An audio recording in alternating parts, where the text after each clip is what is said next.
ಹೀರೆಕಾಯಿ ಪಲ್ಯವನ್ನು ಈ ರೀತಿ ಮಾಡಿದ್ರೆ ಎಷ್ಟು ಅದ್ಭುತವಾಗಿರುತ್ತೆ ಗೊತ್ತಾ. ಈ ಟೇಸ್ಟು, ಈ ರುಚಿ, ಕನ್ಸಿಸ್ಟೆನ್ಸಿ, ಈ ಸ್ಟ್ರಕ್ಚರು ನಿಜವಾಗ್ಲೂ ಬೇರೆ ರೆಸಿಪಿಯಲ್ಲಿ ಸಿಗೋದಿಲ್ಲ. ಈ ರೆಸಿಪಿಯಲ್ಲಿ ಮಾತ್ರ ಈ ರೀತಿ ಕಾಣಿಸುತ್ತೆ.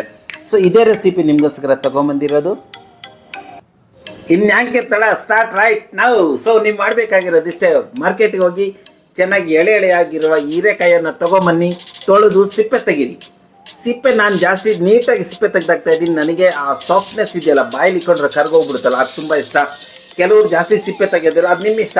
ಓಕೆ, ಕಟ್ ಮಾಡಿ ಇಟ್ಕೊಂಡಿರುವ ಹೀರೆಕಾಯಿ ತುಂಡುಗಳನ್ನು ಸೈಡಿಗೆ ಇಟ್ಟು ಈಗ ಬಾಣಲಿ ಇಟ್ಟು ಎಣ್ಣೆ ಹಾಕಿದ್ದೀನಿ. ಎಣ್ಣೆ ನನಗೆ ಬೇಕಾಗಿರೋದು ಎಷ್ಟು ಅಂದರೆ 7 kg ಹೀರೆಕಾಯಿ, ಅದಕ್ಕೆ ಬೇಕಾದಷ್ಟು ಎಣ್ಣೆ ಹಾಕ್ಕೊಂಡು ಜೀರಿಗೆ, ಉದ್ದಿನ ಬೇಳೆ, ಕಡಲೆಬೇಳೆ ಹಾಕ್ಕೊಂಡು ಸ್ವಲ್ಪ ಚೆನ್ನಾಗಿ ಗೋಳಿಸಿಕೊಳ್ಳುತ್ತೀನಿ. ಇದು ಸ್ವಲ್ಪ ಗೋಡಿಸ್ಕೊತಾ ಇದ್ದಂಗೆ ಸ್ವಲ್ಪ ಕೆಂಪಗಾದರೆ ಈರುಳ್ಳಿ ಮತ್ತು ಕರಿಬೇವಿನ ಸೊಪ್ಪು ಒಟ್ಟಿಗೆ ಕೊಟ್ಟು ಸ್ವಲ್ಪ ಆಡಿಸುವ.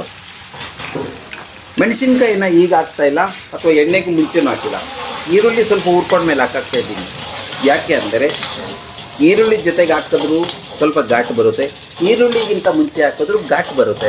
ಆವಾಗ ನೀವು ಕಹು ಕಹು ಅಂತ ಕೆಮ್ಮಬೇಕಾಗುತ್ತೆ. ಟೇಸ್ಟ್ ಆಫ್ ಉಪಹಾರ ಭಟ್ರಿಗೆ ನೀವು ಕೆಮ್ಮೋದು ಇಷ್ಟ ಇಲ್ಲ. ಮೆಣಸಿನ್ಕಾಯಿನ ಸ್ವಲ್ಪ ಉದುರಿಸಿ ಸ್ವಲ್ಪ ಮಿಕ್ಸ್ ಮಾಡಿ ಈಗ ಕಟ್ ಮಾಡಿ ಇಟ್ಕೊಂಡಿರುವ ಹೀರೆಕಾಯಿ ತುಂಡುಗಳನ್ನು ಸೇರಿಸುವ.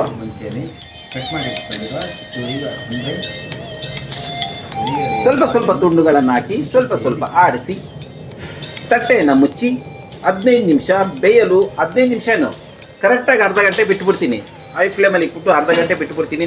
ಇದು ತಳ ಕಚ್ಚೋದಿಲ್ಲ, ಇದರಲ್ಲಿ ನೀರಿನ ಅಂಶ ಜಾಸ್ತಿ ಇದೆ. ಆದ್ದರಿಂದ ನನ್ನ ಕಡಾಯಿ ಕೂಡ ದಪ್ಪ ಮಂದ ಇರೋದ್ರಿಂದ ಇದು ಕಚ್ಚೋದಿಲ್ಲ. ಸ್ವಲ್ಪ ಮಾಡೋರು ಸ್ವಲ್ಪ ತಿರ್ಸ್ಕೊಡ್ತಾ ಇರಿ. ಈಗ ಇದ್ರ ಮೇಲೆ ಮುಚ್ಚಳ ಹಾಕ್ಬಿಟ್ಟು ಕರೆಕ್ಟಾಗಿ ನಾನು ಅರ್ಧ ಗಂಟೆಗೆ ಬಿಟ್ಬಿಡ್ತೀನಿ. ಅಷ್ಟೊತ್ತಿಗೆ ಇದು ಬೆಂದೋಗಿರುತ್ತೆ. ಈಗ ಇಲ್ಲಿ ನಾನು ತುಂಬ ದೊಡ್ಡ ತಪ್ಪು ಮಾಡಿಬಿಟ್ಟಿದ್ದೀನಿ. ಏನು ತಪ್ಪು ಅಂದರೆ, ಈ ಕಡಾಯಿಯಲ್ಲಿ ಬೇಯಿಸ್ತಾ ಇದ್ದಾಗ ಮುಚ್ಚಳ ತೆಗೆದು ಮಸಾಲ ಕೊಟ್ಟನಲ್ಲ, ಅದು ರೆಕಾರ್ಡ್ ಮಾಡ್ಕೊಂಡಿಲ್ಲ, ಮರ್ತೋಗಿದ್ದೀನಿ. ಆಮೇಲೆ ನೋಡಿದ್ರೆ ಆ ವಿಡಿಯೋನೇ ಇಲ್ಲ. ಸೊ ಇನ್ನೊಂದು ವಾರ ಅಂದರೆ ಅದು ಶುಕ್ರವಾರನೋ ಶನಿವಾರನೋ ಮಾಡಿದ್ದು, ಮತ್ತು ಇವಾಗ ಮಂಗಳವಾರ ಹೀರೆಕಾಯಿ ಪಲ್ಯ ನಿಮಗೋಸ್ಕರ ಮಾಡಿ ಪೂರ್ತಿ ರೆಸಿಪಿ ತೋರಿಸ್ತಾ ಇದ್ದೀನಿ. ನೋಡ್ಕೊಳ್ಳಿ.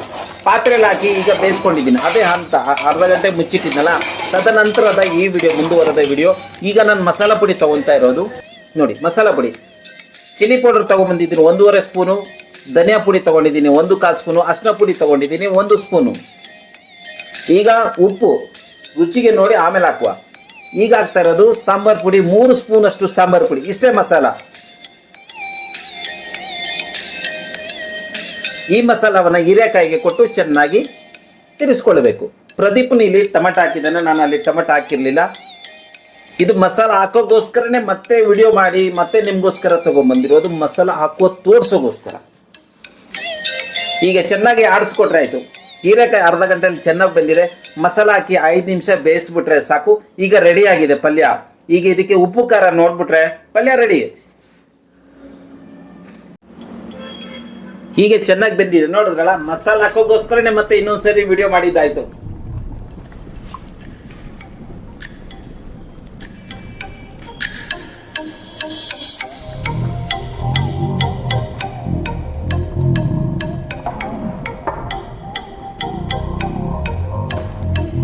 ಈ ರೀತಿ ಮಸಾಲೆ ಎಷ್ಟು ಚೆನ್ನಾಗಿ ಕಾಣಿಸ್ತಾ ಇದೆ ನೋಡಿ. ಬಣ್ಣ ನೋಡಿ, ಕಲರ್ ನೋಡಿ, ಆ ಸ್ಟ್ರಕ್ಚರ್ ನೋಡಿ ಎಷ್ಟು ಚೆನ್ನಾಗಿ ಕಾಣಿಸ್ತಾ ಇದೆ ಅಂತ. ಜಾಸ್ತಿ ಮಸಾಲ ಇಲ್ಲ, ನಾನು ಕೊಟ್ಟಿದ್ದು 3 ಮಸಾಲ: ಮೆಣಸಿನ ಪುಡಿ, ಅರಿಶಿನ ಪುಡಿ ಮತ್ತು ಸಾಂಬಾರ್ ಪೌಡರ್, ಇನ್ನೇನು ಇಲ್ಲ. ಈಗ ತುಂಬ ಇಂಪಾರ್ಟೆಂಟ್ ಇಂಗ್ರೀಡಿಯೆಂಟ್ಸ್ ಏನಂದರೆ ಕಡಲೆಬೇಳೆ. ಎಸ್, ಈ ಕಡಲೆಬೇಳೆ ಯಾವುದು ಗೊತ್ತಾ? ಗಾರ್ಲಿಕ್ ಚೆನ್ನ, ಅಂದರೆ ಗಾರ್ಲಿಕ್ ಕಬಾಬ್ ಅಲ್ಲ, ಗಾರ್ಲಿಕ್ ಬೆಳ್ಳುಳ್ಳಿ, ಗಾರ್ಲಿಕ್ ಕಡಲೆಬೇಳೆ. ಬೇಕ್ರಿಲಿ ಸಿಗುತ್ತಲ್ಲ ಗಾರ್ಲಿಕ್ ಕಡಲೆಬೇಳೆ, ಆ ಬೇಳೆನ ಸ್ವಲ್ಪ ರಫ್ ಹಾಕ್ಸ್ಕೊಂಡು ಪಲ್ಯ ಕುದಿಸ್ಬೇಕು. ಇದೇ ಮೈನ್ ಇಂಗ್ರೀಡಿಯೆಂಟ್ಸ್. ಈ ಪಲ್ಯಕ್ಕೆ ಅದ್ಭುತವಾದ ಟೇಸ್ಟ್ ಕೊಡೋದು ಇದೆ. ಇದು ಕೆಲವು ಬೇಕ್ರಿಗಳಲ್ಲಿ ಚೆನ್ನಾಗಿರುತ್ತೆ, ಕೆಲವು ಬೇಕ್ರಿಗಳಲ್ಲಿ ಚೆನ್ನಾಗಿರೋದಿಲ್ಲ. ಅದನ್ನು ನೋಡ್ಕೊಂಡು ತಗೊಬಂದು ಸ್ವಲ್ಪ ಗ್ರೈಂಡ್ ಮಾಡಿ, ಅಂದರೆ ರಫ್ ಆಡಿಸ್ಕೊಂಡು ಪಲ್ಯದ ಮೇಲೆ ಹಾಕ್ಬಿಡಿ ಇಳಿಸೋ ಟೈಮ್ಗೆ. ಈ ರೀತಿ ಹಾಕ್ಬಿಟ್ಟು ಸುಮ್ಮನೆ ಹಂಗೆ ಆಡಿಸ್ಕೊಟ್ರೆ ನೋಡಿ ಎಷ್ಟು ಚೆನ್ನಾಗಿ ಕಾಣಿಸ್ತಾ ಇದೆ ಅಂತ.